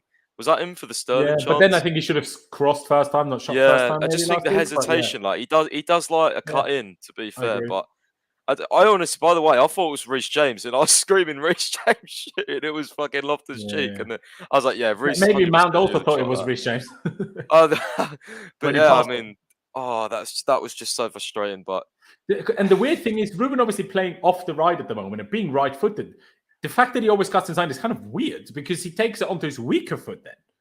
Like, if he was playing on the left side, I'd understand the whole cutting in situation a little bit more. Do you know what I mean? Yeah, it's just like he panicked. He was like, I don't know. Yeah, it just seems, I don't know, hesitant Single in those six. moments. Why is he playing there? That's on Tuchel. I don't And like still, he him was there. better than all the other midfielders today. Don't get it. I'm just gonna go 5 though, because I think it was like he definitely could have done better. It's just it wasn't one of the worst players. Fair dues. Aaron, what do you think? I think I'd go for a 5 as well, but I do think that the Leeds left side did have a lot of joy coming down our right side. Like Jack Harrison was getting down that side quite a lot, so I do think there was could have done a bit better trying to keep them out, because I know Harrison's a tricky winger, but then when you've got Reece James and Loftus-Cheek doubling up there, you feel like they could be doing better. But if he took that chance when he should have and just took it first time, then this could be a different conversation. He could have got himself on the score sheet, but I think a lot of the players just get sort of panicky when they get into the box, because they're kind of like, oh, do I shoot? Do I pass? What do I do? So I feel like he could have taken the shot first time, probably could have scored as well. But yeah, I think 5. Fair. I mean, I agree with Pies completely. In the first half, when he was more required to do defensive wing-back work, there were certainly moments where he was struggling, whether it was with the acceleration, was it Harrison, the left winger, a few times, and let the cross past him. There was one really good defensive moment when, Thiago Silva and Koulibaly were nowhere to be seen. Neither was Reece James, and all of a sudden it was just Loftus-Cheek sprinting into the box, clearing the cross as the last man. So that was good. Yeah. But I tweeted at the time, you know that you're in trouble if Loftus-Cheek is the only one defending well. In only that instance, I'm not saying for the whole game, but in that very instance, he was the only one even bothered. Again, Reece James nowhere to be seen. Koulibaly nowhere to be seen. Thiago Silva, he pushed up and then was nowhere to be seen. No, you can't have Ruben be the only one who defends. Like that's not. But yeah, probably agree on the 5. I wasn't particularly happy in the first half. I think he also he looked hesitant in his dribble, his touches, not controlling the ball, but then while dribbling was a bit heavy sometimes. I was not happy with that. But then I thought he did surprisingly well when he had to play the single 6. Yeah. Anyway, let's go to Jorginho then. Subbed off again. Still hasn't played a 90. But starts every game. Obviously, he has to, because we don't have any other midfielders at the moment. But still, yeah, it's weird, because on the one hand, you think Leeds suit Jorginho because they will try to press him and he will manage to be press resistant, and therefore we break the lines and therefore we find space, which does happen to some extent, and did, especially in the first 20 minutes between Koulibaly, Cucurella and Jorginho. We passed our way through the press a few times very nicely. But then in the opposite occasion is because Leeds play on the opposite direction, but because Leeds play with so much energy and play so intensity and fast and either press or sprint, that's when he just can't handle it. He tries to put in a tackle, but by the time he's put the tackle in, the guy's already run past him. Where it's and yeah, there wasn't any special passes today either. So, especially him being next to Gallagher. I know Pi said he wasn't too far away from Jorginho, maybe, but Jorginho is the leader of that midfield in that situation. He should be telling Gallagher that to stay close. And I don't see Gallagher as the guy that would then ignore the instructions by Jorginho. Do you know what I mean? Personally, maybe I'm wrong. Obviously, I can't know that for sure. But yeah, I'm probably going to give him a 4. Wasn't very good, was it, Pies? Wasn't good. As I said, I like him, but just dribble past too easy. He's weak. He's slow. And when there's that much space in midfield, it's not good, bro. It's not good leaving Jorginho like that, especially when they was constantly tucking down that side, and Koulibaly was getting dragged, and they had the combination. Anywhere, yeah, Cucurella was trying to get forward, and then we was getting hit on the counters. It was just ridiculous. It was not good. I'm struggling to even give him a 4, to be honest with you, because I got really annoyed with him not putting tackles in. He was just it was so pathetic, and I thought it was lazy. Honestly, because I've seen last week, by the way, he was fucking brilliant put into tackles. He was fucking brilliant. He was so good. He played like a completely different midfielder in the tackle last week. And this week, it just felt like it was just, you might as well add a piece of paper in there. It wouldn't make a difference. I'm going to go I'm going to go for a 3. And I could have gone 3? lower, to be honest. I also Okay. thought it was really bad. Fair. Aaron, then. A 3 and a 4 so far. What would you give Jorginho? I think I'd go with the 3 as well, purely because the midfield, Leeds midfield, just had a field day. Like, our midfield got overrun so easily. It was basically non-existent at times. And I get it's probably because Gallagher hasn't really. We know Gallagher's not great in the double pivot. Like, we saw this before, and having Jorginho there being as slow as he is, and he's not exactly the most agile, it's not a great situation to be in. But I still think he's, considering the kind of performance he gave at Tottenham, where he was getting stuck into challenges. There was like 2 or 3 times where he got really stuck in and slide tackles and all that sort of stuff. Then come to this week where you see the kind of drop in performance. It's kind of like, why could you not do that again? Because there was quite a few occasions where our midfield was getting overrun. But if we have Ruben, who was like coming in a little bit, Georgie should be sort of going into some tackles a bit more aggressively, I think, because if you're going in a bit more aggressively, you might not win every tackle, but you're sure as shit going to win a lot more than what you were doing today. So I think I'd give him a 3 for that. Fair. Let's move on to Gallagher then. As much as Python, Aaron, and a lot of other people say doesn't play the double pivot, Thomas Tuchel disagrees. I mean, he said before the game he's the most like-for-like we have fought N'Golo Kante, which I'm like, really? Fucking outrageous, honestly. He doesn't even have 0.5 or 0.1 millimeter of IQ compared to Kante.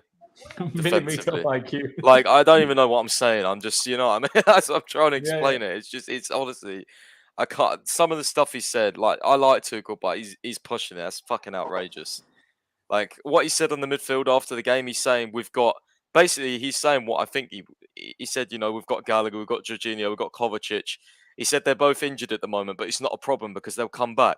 But they're both injury prone. Like, what doesn't he get? Like, he said Gallagher and Loftus-Cheek as well for the midfield. It's like, we've got numbers, but how many fucking 8s have we got? And how many 6s have we got? We've got 1 6. And he's not that good as a 6. Exactly. Like, oh my God. Sorry, move on. Well, no, not move on, because we need to give Gallagher a rating. Honestly, I want to give him like a 0, honestly, because I think he was that bad. But I think people are going to flame me in the chat because it's his first game there. But I just have to be honest. I don't think he should ever play there again in my life. So I've got to give him a 0 or NA or something. I don't know. Put whatever you want. Just leave me out of it. Leave me out of it. Some stats from Conor Gallagher. Not all the stats, but some stats. 100% aerial duels won, 100% tackle success rate, 73% pass accuracy. That is really bad. 73% is awful. 49 touches, 6 final third passes, 5 out of 7 ground duels won, 3 interceptions, 1 key pass. I don't think it was awful. The problem was he was also not very good in the first 20 when the rest of the team were good, other than his 1 pass for Sterling, of course. But I will also say that why, Pice, you just said the chat might be flaming you. You, like, to some extent, it is a somewhat justified statement because, well, how do I say it? Like, he's been a Chelsea fan all his life. Imagine any of us, after years and years and years of working, you finally get the start for the game, for the team that you've supported since you were a little kid. Like, would anyone play well? I don't know. Would anyone's nerves get to them? Probably. But he still needs to do better in some occasions. But do I think it was, like, did the midfield get overrun today? Yes. But do I think that is purely a midfielder? Do I think that would have been so different had it been Kante and Jorginho today, for example? Bit different for sure, because especially if Kante plays like he did against Spurs. But no matter who you play instead of Kante, if Kante plays like he did against Spurs, he's better than every other midfielder at doing that, right? So I'm like, I feel like it's just the way I'm like, Jesse Marsh just found a way to beat our midfield, in my opinion, no matter who our midfield would have been. That's why. Hey, look, the chat's cooking you more than me, so I'm taking it. I'm taking it, leaving it. What is that? Sorry, I didn't make the stats up. They're saying, get out, no one cares. Reece James is a Chelsea fan. 1, Yeah, yeah. they're And just cooking you. does any of you remember how well Reece James played in his first ever Chelsea game? Because I don't. Laurenz reading stats from a random FIFA game. For fuck's sake. But I do need to actually go back to a super chat from early before I get to Adam's super chat as well. But you actually want to give him a 0 price? Do you want to stick with that? Yeah, because I mean, I've got to judge him off the position he plays in. Maybe he's much better as in a different formation, but in this, I never wanted to see it anyway. Didn't play in the pivot, bro.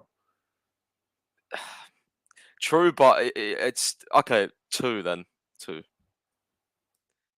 Even though it seems like you're just giving a bad rating because he played in the position you think he's bad in, not actually fully based on. Yeah, but I'll give him a couple rounds because I don't know. He wasn't even good there, bro. He didn't do anything.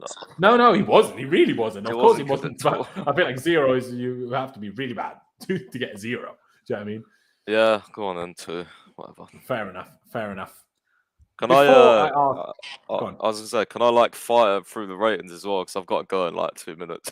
Yeah, we'll do in a second. Let me just quickly get through this super chat because he mentioned it earlier. Tyler Adams was 50 million euros and people laughed at him being mentioned for DM. Best player on the field today. DM is the position Chelsea need more than any. That is true. But what that shows is what I've always been saying is that we have better players than everyone or than most teams, including Leeds, but still we don't play better than them.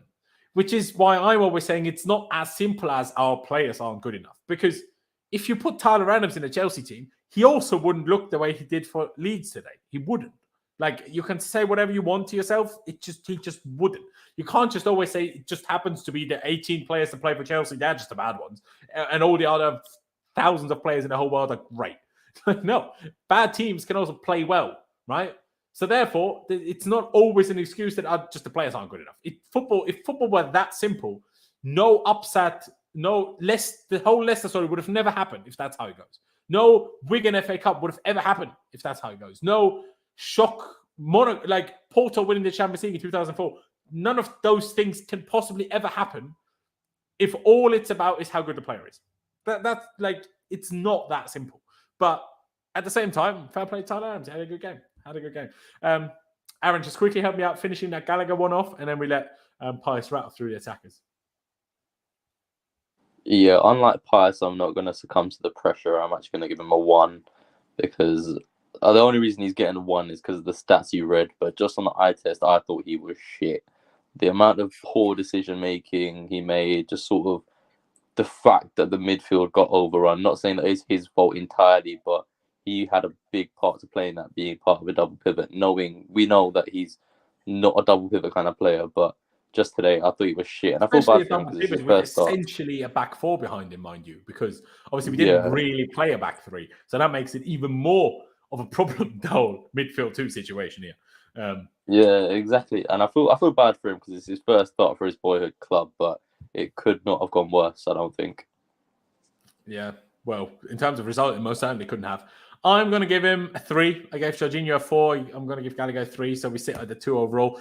Pies, finish off those. I mean, there's not really anything to say about any of the subs, is there? I can't think of anything to say about any of them, really. So kind of pointless anyway. So just do the ones that started. Starting with Mount. What do you think of him? He had that one left foot shot, which nearly went in, but didn't have enough power on it. Otherwise, I mean, he had the flick onto Ruben, but those were literally the only 2 options where I noticed anything good from him, if I'm honest. Yeah, same as Gallagher probably too. Thought he was shocking, didn't do enough, not good enough. Needs to be held to. By the way, when we talk about Mount, I don't get why. I'm not talking about any of you guys specifically, but I notice, especially on Twitter, when James has a bad game, they highlight it more because they're all like, yeah, well, we expect so much from James. But if Mount has a bad game, no one ever fucking says anything. I don't get it, but yeah, that's just a point there. And Sterling, I mean, 4, 5. I don't know. Better than those 3, but nothing to go by. I'd probably go, probably in between the middle. Didn't do enough, but again, I don't think it's his fault really. Havertz 0, not even a question. Disgusting performance. Needs to be benched for literally anyone. Put fucking James up front. I don't care. I'm done with this guy for now. Fair enough. Fair enough, Pice. Thank you for being here. Unfortunately, we didn't get through everything as quickly as I would have liked, but thank you for being here as always, mate. And we'll chat to you soon. Ladies and gentlemen, don't go anywhere. Myself and Aaron will finish this off, and we will still have a lot to talk about. I will also get to Adam's super chat in a minute. I feel like let's finish off the main player ratings, and then I'll get to that because it's a bit more of a global and overall statement to discuss, I feel like. Aaron, Mason Mount, do you agree on the two?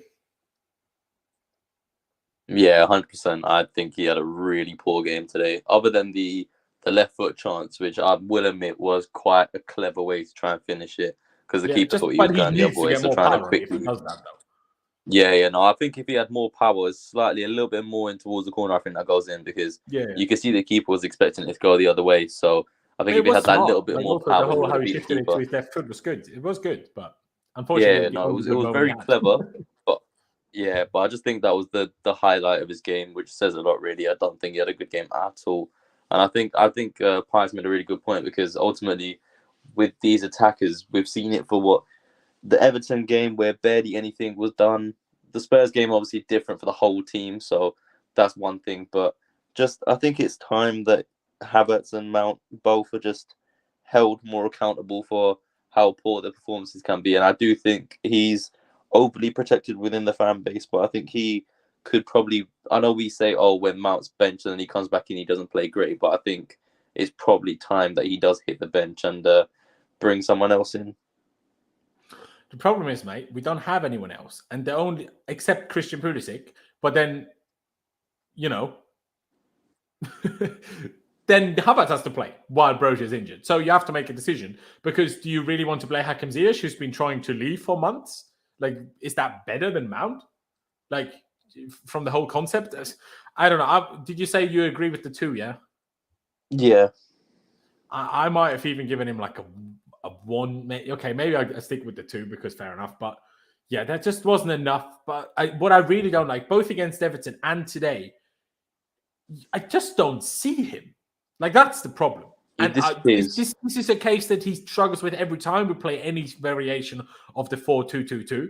Every time we've played that formation, he's kind of struggled to stand out as much as he does when we play the normal 3-4-3 usually, which is weird because it puts him more in a position where he should be more comfortable in, if anything. But it also puts him more out wide, which is less comfortable with, I suppose. But it's a problem. Am I saying it's the system's fault? Partly. But he just needs to do more. It's just better than that. But what I firmly disagree with is Pice's 4.5 for Sterling here. How was Sterling any better than Mount? Now, maybe a little bit better. But he missed the much biggest chance. And he was offside when we could have actually scored. Then he blocked a shot from another player, which people were having a go at Havertz for, but didn't have a go at Sterling for some reason. And Sterling is the guy we actually know is good, right? Everyone says, Mount is shit and Havertz is shit. They're all shit anyway. Now, that's what a lot of you guys always say. And Sterling is not shit, but plays equally as shit. So doesn't that make his performance even worse if he actually is way better? Just saying. Yeah, and when you know he has that ability, it does make it a lot worse. Is this enough now, Aaron? Do you think it's enough already, or do you think we need to wait a few more games to make a conclusion like that it's the system, not the player? I think, or do you think it just needs more new attackers to really see if new attackers will change anything?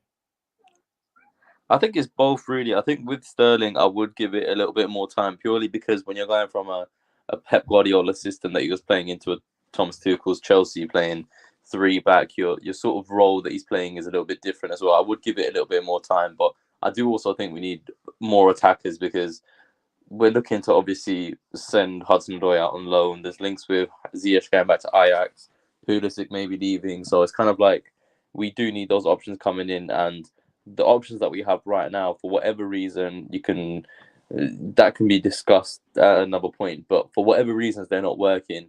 If they aren't working, then there is literally no harm in bringing in new faces, trying to change it up and see if it does anything, because the way that we're going right now, it's difficult to see where your goals come from. So adding new faces in and trying Sterling something had the different chances, isn't he going to just hurt missed anyone. them. He missed big chances against Yeah, Everton, he missed that's the big thing though. chances against Spurs, and he missed big chances today. Like, he had the chances, he just didn't take them.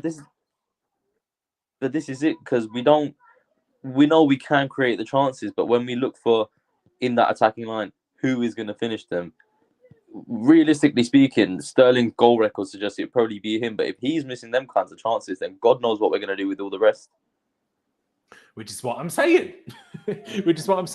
Like you say, with the goal record he has, but then he still missed the chances for us. So, but is it for the other players not more difficult with us than it would be for other teams? That's all I'm saying. By the way, Pep's just sent him on a sabotage made a fair point. Should Mount really have a worse rate than Koulibaly, who got sent off? Maybe not. Hence why I raised my rating to 3, 2.5 overall. But what rating would you give Sterling, Aaron? Sterling, I would go for a 3.5. But the only reason he gets a little bit higher than Mount is because even throughout the whole game, like for as long as he was on, you could see that Sterling was genuinely trying to make things happen. Like, he was actually giving it some effort, which is more than what I could say for what I saw from Mount. So it's the only reason he gets a little bit higher. That's fair enough. I think I might agree on 3.5 and leave it at a 4 overall, then I suppose. Maybe I'm thinking 3, but now that I raised my Mount rating to a 3, I can't give Sterling a 3 because I do still agree was better than Mount, of course. What I was really frustrated with, whenever he dropped deep to help with link-up play and build-up play, he was really bad at it. He received the ball, either had a bad touch or got knocked off way too easily, or he then played a completely pointless 2-yard pass to Cucurella when Sterling was the guy that literally dragged the pressure into Cucurella by Sterling dropping so deep, dragging the defender with him into the area of Cucurella. But then he passed him a 2-yard pass anyway. I'm like, well, no. If you're going to come deep, then don't release to the guy right next to you, other than if you're going to sprint immediately and wait for the through ball from Cucurella, which he didn't. So I'm like, well, either stop dropping deep or do it better, because like this is that's not a thing. Havertz, do you agree on the 0, or you're going to give him a little bit higher than a 0? No. I definitely agree on the 0. I think his time to hit the bench is long overdue, and I think if he starts the next game, it would genuinely be a travesty because he has been poor for a very long time. He's had the odd game here and there where he's actually been half decent. He had that purple patch where he scored a lot of goals at a point last season during 1 month. I can't remember which month it was, but other than that, maybe the Spurs game, couple of games last season, he hasn't been up to it for a long time. And I think we always say when somebody isn't performing that they can't then merit straight away just being a starter. And I think depending on what happens with the Broja's injury as well, if he's back, I genuinely think he should get a shot in the team, because from what I've seen personally, whenever he's come on, he looks lively, he looks hungry, he looks like he should deserve an opportunity on the pitch. And even if it's a case of you bring Havertz out and you move Sterling into a central area and then bring in like a Pulisic or a Ziyech for whatever reason, whoever you want to bring in, that kind of thing. But Havertz is not doing it right now, and I think you can't keep rewarding somebody with a starting position in the team when they just aren't up to scratch. I agree. He should be dropped now. I'm not sure if I prefer Sterling in the middle and then Pulisic out wide instead, because where on earth is the height in our team? Good luck defending some more set pieces, which we're already conceding all the time from. So taking one other tall player out, I'm not sure if that will not make things way worse. But in general, I agree. I agree completely. But I disagree on the 0, because are people trying to tell me he was worse than Mendy, who literally cost us the game? I disagree with that. Maybe 0 was a bit reactionary. Do you know what I mean? Like, 0 was a bit much. I give him. If Mendy didn't exist and Mendy didn't make the mistakes today, I could accept the 0 if I would say, because he didn't do anything useful, nothing. I completely agree, but he still didn't cost us the game. Like he didn't miss any sitters today. Sure, maybe he didn't miss any sitters because he didn't run into positions to even have sitters. Fair enough, but didn't miss any sitters. He didn't ruin crazy attacks or whatever. Mendy literally cost us the game. Yeah, I'd probably change that to the same rating as Gallagher then, but nothing more than that, because I would have only given him a 1. I would have only got 1 up, like not a lot. We'll go with that, because I genuinely can't remember a single opportunity that Havertz had or anything in the game that he actually did, which was somewhat positive, other than, what was it, 1 knockdown from a long ball and he knocked it down into Mount or something, I think. Other than that, I can't really think of anything else. That's interesting. Someone said, literally name one thing. Well, I don't, unless you're not talking to me, but Pies, and Aaron literally said, no, he didn't do anything good. Like we literally said that. Someone said it's better. Where was it? Doing nothing is as bad. See, I disagree. It's certainly more bad to cost you a goal than it is to do nothing. In my opinion, fair enough if you disagree with this, but I most certainly do not. But let's get Havertz is overrated by stupid analyzers. Are we the stupid analyzers? We gave him a 1. But okay. Who were the subs? First sub was the double sub, wasn't it? Yes. Pulisic and Ziyech. Ziyech. Was Pulisic for Gallagher and Ziyech for Jorginho. So let's try and shift this around and how we shifted the team around then. With these two, we took our double pivot off, which is like, okay, interesting. Pulisic then went, was he here? Or was he on the right? Well, he was on the right, I think. Ziyech went to over here. Ruben was over here, and Mount was then over here. So that's what we kind of played then. We still didn't attack much better. I mean, at the start of the second half, it was just that Loftus-Cheek went into the middle and Gallagher went to the wide area, and it was a more of a flat 4 at the back, 4-2-2, rather than a wing back anymore. But yeah, so this was the change after the subs. And then we brought Chilwell on for, who was it? Mason Mount for some reason. Now, I think at that point the game was so dead anymore at the very end. I can't lie if I'm honest with you. But yeah. I saw in the back corner of my eye while I was fuming at things on Twitter, being annoyed at the fact that Chilwell did things, or not being annoyed, but I saw that Chilwell did things from his yellow boots, but didn't change anything. I would give them all an NA, and the best one was Ziyech from the subs, which is the problematic thing because he's the one that wants to leave, and he looked the most like doing anything. Sorry? Yeah, exactly. But I'd give him a plus 0.5 to whatever he would have got purely for the fact that he absolutely volleyed it into Havertz. Just because I was so frustrated, I wanted to do that myself. So the fact that he did it, I'd give him an extra 0.5. What rating would you give him? If we give him a rating, let's give him a rating then. Okay. What rating? I'd say you just put NA plus 0.5. Just for the sake of it, just because he absolutely twatted Havertz. Now, I'm not going to give him that 0.5 for shooting Havertz in the stomach, but fair enough. Fair enough. Let's keep that as one. Let's make sure it's not too long. Let's give them all an NA. It is what it is. Two more things. Well, one more thing. Rating for Thomas Tuchel. I didn't even see Aspie do anything. I have no idea what position he played. I can't lie. But I need to get to the super chat from a few minutes ago. From Adam, who says, our players don't fight for Tuchel. When a manager doesn't take a look in the mirror every once in a while, there's a problem, and you can see it on the pitch. Do you think that is the case, Aaron? I mean, unless he just didn't watch the game last week for whatever reason, I don't know, but I think that's pure bollocks because 3-1 Newcastle. Ultimately, 3-1? Wait, what's going on? I thought I had this game off my screen. I loaded up the stream for the comments, and I missed a goal. That's great. Kieran Trippier, apparently. Okay, now what's going on here? Boy, bloody hell. Yeah, City getting relegated. And someone says here people don't want Elland and Maximin. No, because he wouldn't rip it up for us. Like Sterling isn't ripping it up for us. The thing a lot of people don't understand is when you have gold in and around a load of shit, that gold is going to shine. When you have gold around a lot of other gold, it's not going to be as lucrative. Free kick goal, apparently. Oh, fucking hell, not bad. Fair yeah, play. But anyway, sorry. Oh, you're done already. Sorry. No, yeah, I mean, for me, it's I remember Thomas Ben Chilwell in pre-season giving an interview where he says, you know, how excited he is and that we have such a great manager and that we know we're not going to get a better manager. And I'm like, obviously, Chilwell is only one of many, and Chilwell was injured throughout the bad spell last season where maybe this not fighting for Tuchel theoretically could have come in. Yeah, Arsenal are now just in the top of the league by themselves. Brilliant. I'm not sure. Maybe I'd rather Man City win. Do you know what I mean? But yeah, so yeah. Ben Chilwell said that. Again, Ben Chilwell might not have the same view as everyone else in the team, But I personally don't think that's where we're at. Personally, I just think that the team don't have confidence in themselves because they see how bad they play sometimes. Like, Havertz is very much aware how much he's struggling. Like, people obviously love to take the piss and love to slate players.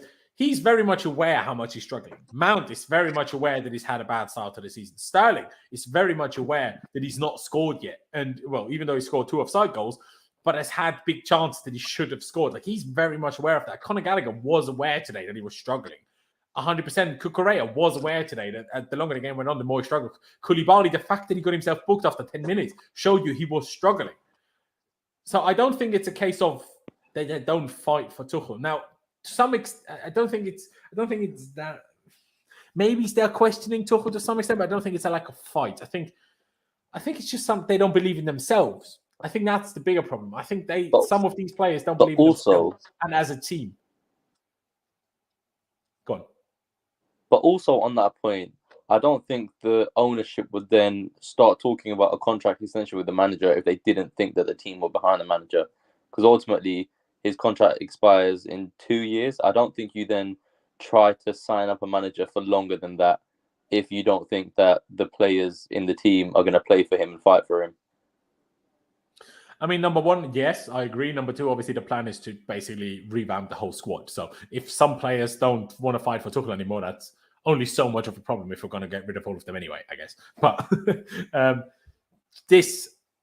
I don't know. I mean, maybe we just are not aware of it, but I cannot understand how we haven't deployed one of those a long time ago. Liverpool did soon after Klopp joined, and look what a difference it made to them. Look what mentality monsters those lot are. Have you ever seen Liverpool bottle a result? I've not. Like, they might sometimes not win, but Liverpool don't bottle results. Like us against Spurs, that would never happen to Liverpool. Of course, Liverpool aren't disadvantaged with referees like Chelsea are, so I understand that part. But still. Or if they are, they get taken off Liverpool games.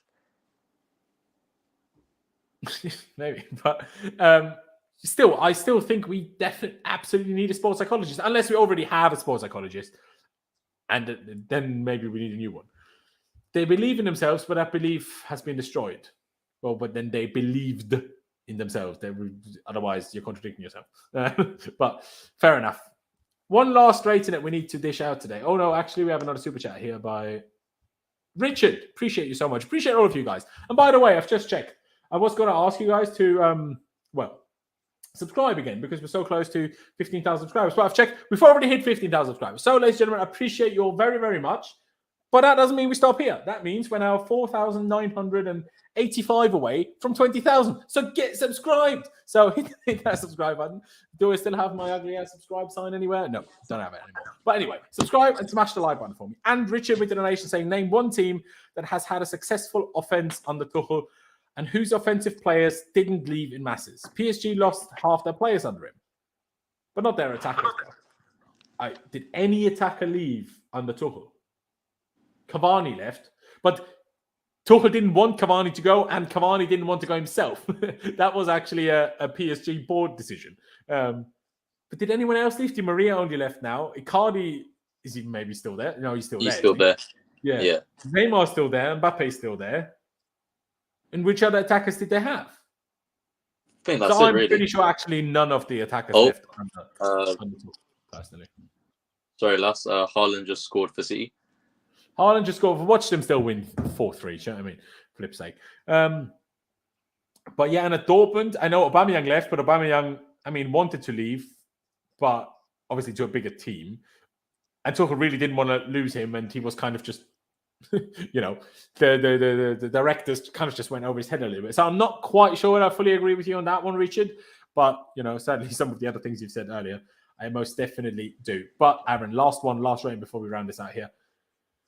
Rating for Thomas Tuchel today? Because I don't know.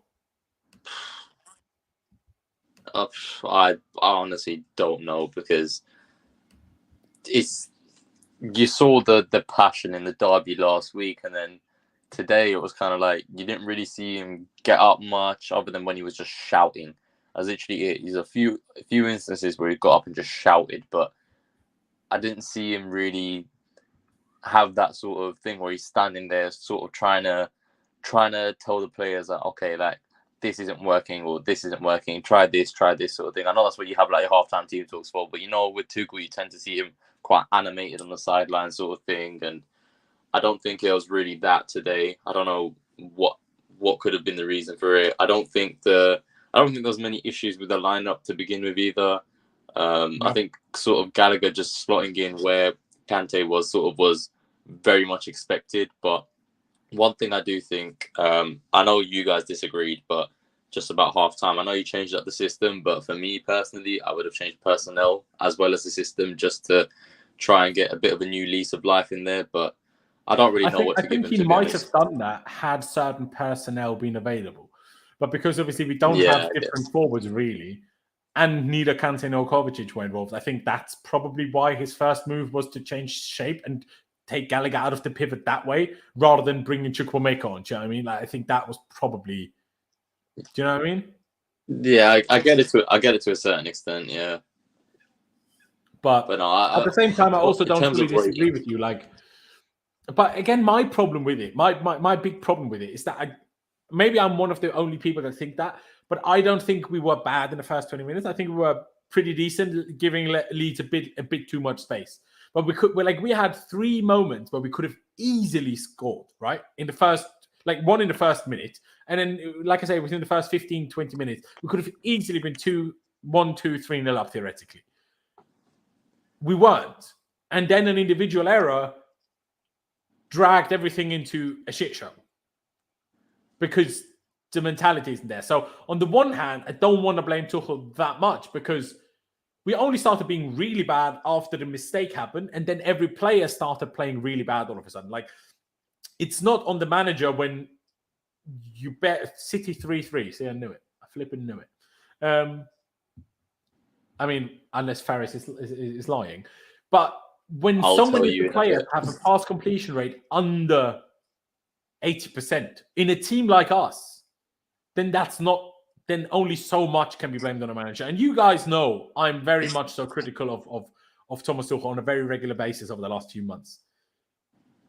But on that one, even I'm a little bit like, is that then all Tuchel's fault? Like, it's not his fault when he makes that mistake. If that mistake doesn't happen, it's still 0-0, maybe win the game 2-0 and everyone's happy, right?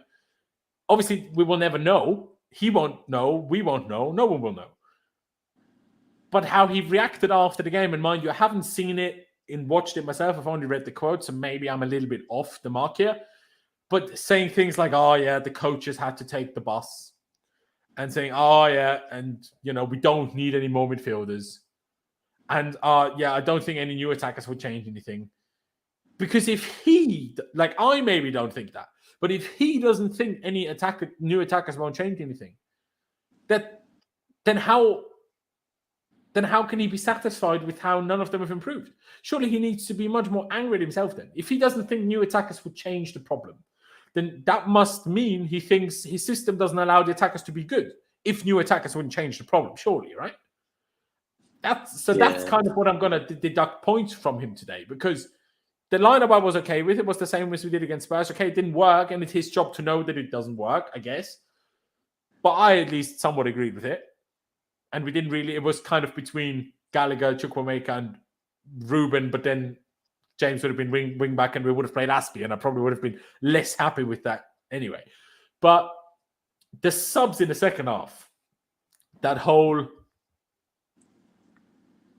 bringing Pulisic and Ziyech on for Jorginho and Gallagher, and then playing Ruben as a single 6, I was like, sorry, what are we doing? Like, what? Now? All of a sudden? What? Because we were, not amazing, but we were okay at the start of the second half. And then when we made those subs, we got worse. We lost, we got worse. And that's him. He made those subs and he made us worse. Subs shouldn't make you worse. So with that said, but still not thinking that he is at fault for everything, because like I say, the players had a really bad day. I'm going to give him a 3. Aaron, did you say already what rating you wanted to give him? No, I didn't. It is 3-3 City. Bernardo Silva scored. But speaking of 3-3, I would also give him a 3. I think on the lineup thing, I said it before, but as in obviously it it was sort of known that Gallagher would probably just slot in for Kante, but I kind of disagreed with what you said in terms of I probably would have preferred Ruben to go into the pivot with James going up to wing back and then playing either Chalobah or Azpi at centre back, just because I know like I'd be slightly more secure with Ruben playing in the double pivot than Gallagher, and Reece James being on that right flank would have just meant we had a bit more going forward to begin with. But it's neither here nor there. You didn't have too many issues with it. It's kind of expected, so it was one of them things. But I'd give him a 3 as well, just because it wasn't a good day at the office, and I think the comments afterwards don't really help his cause either. He's sounding a lot like Jurgen Klopp, and he's becoming that's kind of like the root of becoming the thing that I hate, because I despise Jurgen Klopp. So to then come out with a Jurgen Klopp-esque comment, sort of, it wasn't great. Yeah. I mean, if we win the league, I don't care. Do you know what I mean? Like, if we win the league and he makes random ass comments like that, hey, you say whatever the flip you want to say. Well, we'll have to check back in May then. And be saying things like that is the problem. Yeah, we'll have to see come May next year what happens then. Yeah, we'll have to. But yeah, City are most certainly showing why they're City and we are Chelsea. 3-1 down, and then it's 3-3 within what? 61st minute, they made it 3-2. 64th minute, they made it 3-3. Have you ever heard of Chelsea doing that? Well, I say ever. Yes, ever you have. But in years, because I haven't. And it's really... Not in recent times. Yeah, like Clutch says, City get battered and they remember who they are. We think we're QPR. Yeah, that's how our players react. Honestly, it's not even like QPR. Ladies and gentlemen, we're going to round it out here. What a day. Again, like I said at the very beginning, I expected a lot of things today, but losing 3-0 is not one of them that I expected. I can't lie. Like, genuinely awful and disappointed, and I'm just so frustrated, honestly. Like, it's really, really, really getting to me. Like, I was already annoyed after Everton, and yeah, we won, but that performance was not it. Like, I still think, weirdly, in those part of the game where we played okay, I still think we're better today than we were against Everton, really. But obviously, Leeds also didn't defend the way Everton did. And then I'm also annoyed at myself for how much I got fooled by last week. And obviously, there's this smart ass that says, oh, you should have known that all along. Well, why didn't you say last week then when I was all gassed? I didn't hear you say anything last week. But I do still feel ashamed that I got fooled like that. And it's we need signings, man. It's August 21st. Who knows what they're going to get Aubameyang? Who knows what they're going to get Fofana? We're not going to get him before Leicester, unless Leicester are absolutely stupid. In my opinion, we need a midfielder. Our manager doesn't think so. My God, it's genuinely a problem. But ladies and gentlemen, very much again, a big appreciation to all of you guys for helping me reach 15,000 subscribers. Big shout out to Aaron for being here. Been as much as you haven't been on that many streams. Hey, you were part of getting us to 15k. So appreciate you. Appreciate Pice. Check out yourself, Laurenz, for hitting 15k, bro. Big up yourself. Appreciate it a lot. Check out Pice's website as well, boys. But yeah, ladies and gentlemen, thank you guys for watching. Up to Chelsea. Upwards and onwards. And we'll see you next time.